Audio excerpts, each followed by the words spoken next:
So now we're into the conference finals, and the first game started off with a bang. We had one of those games, man. Historic game. Lakers Denver. Denver's up 1-0. We gonna see what kind of adjustments are made in the next game because this game went down to the wire. Lakers pulled it back late, but sadly just weren't able to edge Denver in the end. We had historic games from Jokic. We had AD showing off, the two big men showing up for both teams, and this gonna be a series to look back on because from the first game we can see that this series is gonna be very back and forth, and I can't wait to watch. Like, subscribe the video, join the community, and yeah, let's go. So coming into this series, I really thought that Jokic and AD being matched up against each other, I felt like both of their production was gonna drop because you have Jokic, one of the craziest offensive guys we have in the league, against AD, one of the craziest defensive big men we have. AD's amazing on offense too, but I really thought that they were gonna clash and kind of stop the other from shining. You know what I mean? But no, these two big men said, "I don't care if you're the one match up against me. I gon' eat still." Both men were ridiculous this game, and I feel like both teams really leaned on them to get them through. AD really dropped 40 points, 10 rebounds, 14 of 23, made all his free throws, made his only three. That's a ridiculous game from him that you feel like if you're the Lakers, you win that game when he's playing like that. But on the flip side, you have Joker, 34, 21, and 14. Those numbers to me don't even make sense. He made 3 from 3, 3 of 3 of 3. That's a tongue twister, but very efficient. 12 of 17 from the field. You have that game from Jokic, and you feel like you're winning. So both big men just really put their team on their back, and I feel like it's all up to the next players to really see who's gonna prevail in this series. Jokic I'm pretty sure he had over 10 rebounds in the first quarter. I don't know how. AD, I guess, wasn't securing the boards as much as you would like as the Lakers. But to me, in the end, it didn't matter as much because the Lakers still had a good chance to win this game. But to me, Jokic, like, he's not a stat patter at all, but he just is their offense. He's their playmaker. He's their rebounder. He's just everything to this Nuggets team. And you really can tell looking at the game, the Lakers, their adjustments were to try to stop Jokic because he was doing everything. And by the time they made the adjustments, they kind of slowed him down a bit, but we'll get to that.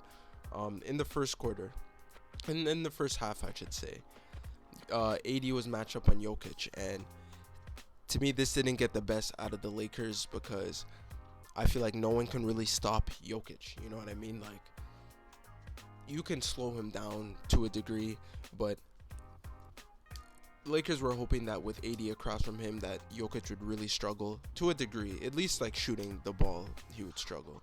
But no. In the first 3 quarters, he had 31 points. He was doing whatever he wanted.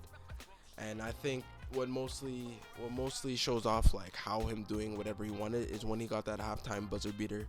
Ridiculous 3 over AD. AD couldn't do nothing but just smile because what do you do when this big man is pulling up from behind the 3-point line and just making that ridiculous shot? You knew it was his night. It was just Jokic's night.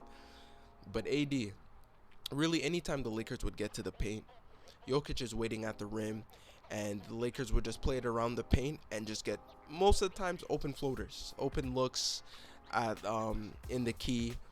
Malone, you can tell, I remember watching his face, he was upset because 3 times in a row they got open looks in the paint.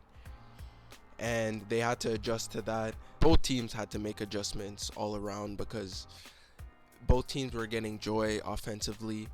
This was a very high-scoring game. I see that Denver, anytime the Lakers score, pushing up the ball up the paint, give them no second to breathe.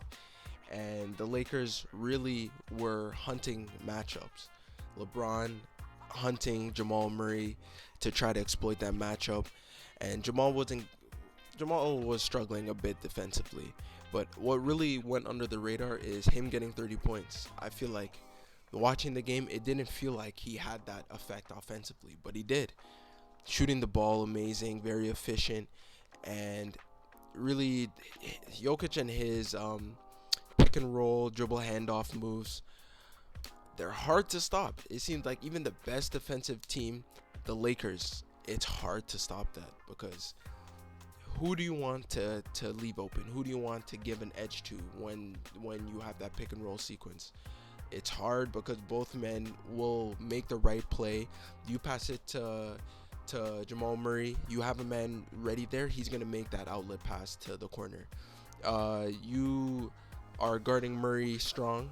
Jokic is either gonna pull up on his man, or he's gonna find a cutter, or he's gonna find a man. He just will make the right play always. It seems like in every situation he'll make the right play.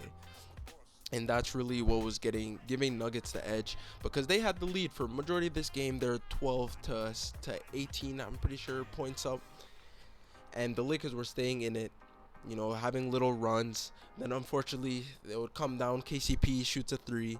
They get on a little run again, and then KCP shoots another three. That's what it felt like was happening every time the Lakers were kind of itching a little back in the game.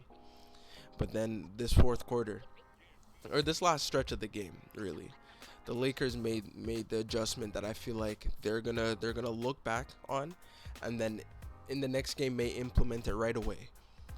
They had AD in the dunker spot.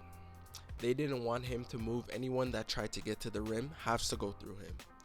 So then Jokic, because Jokic is the playmaker on the team, he was being guarded by Rui.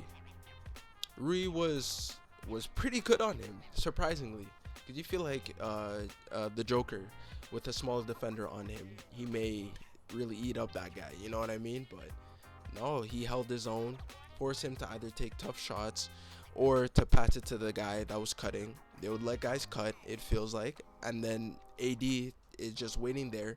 So every time that people would just pass it out, but the Lakers would be ready for that this time versus other times you're passing it out.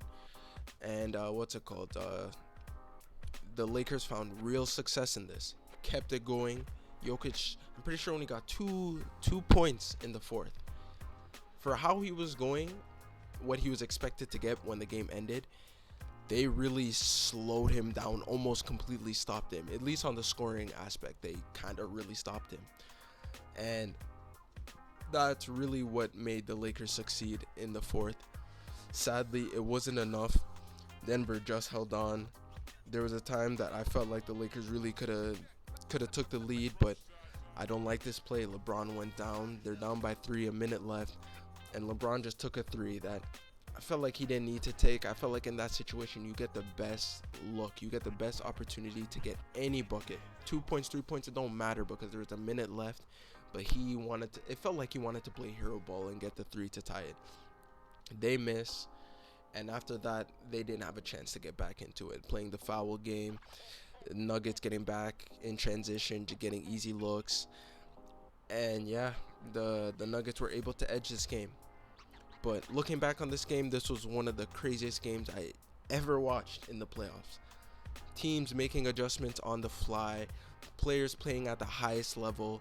I remember seeing Austin Reeves get like 2 threes in a row. They let him take 3 in a row. He missed the last one, but got 2 in a row.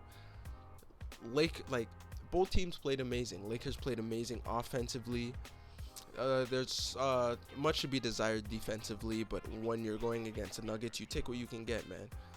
The Nuggets are going to be super proud that they were able to keep the lead they had the whole time, even though it shrunk a bit. They held on. They never went behind down the stretch, and they pulled through. So now it's a pattern with these teams. They have not lost on their home court, either team, and we're continuing it. The Lakers, they're going to need to win this next game. They're going to need to be the first team to win away from these two teams, because then they really have an uphill battle. I know they haven't lost at home, but this team, is different. Like they versed the Golden State Warriors, which was one of the worst road teams. They were versing Memphis, a crippled up Memphis team, but now they're versing the best of the best, the number one seed. They have to protect home court, and they need to get away, to get a win away, to for me to feel like they have a chance in this series. But this series is gonna be close the whole way around. Can't wait till the next game starts. And yeah, Dono. Lastly, D'Lo, you gotta be better, man.